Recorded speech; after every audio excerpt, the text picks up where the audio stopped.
Hi everyone, in this lesson I'm gonna show you how to change your guide's color.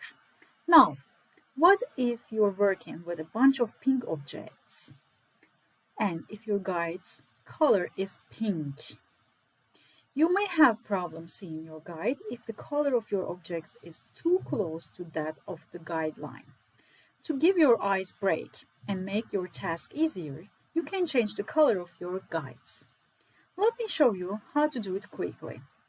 Go to Edit and Preferences and click Guides and Grid. You will see the Guide section up here.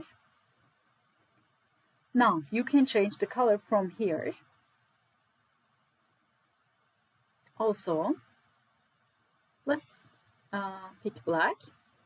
Also, you can change the style, lines and dots. Let's keep lines.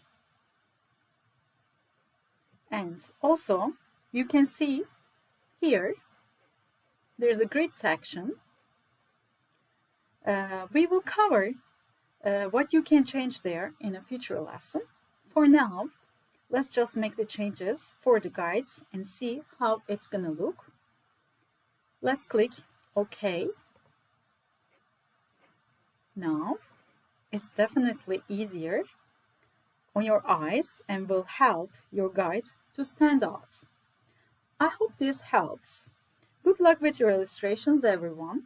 Also, remember to subscribe, like and comment. That will help me to make more videos. See you next time.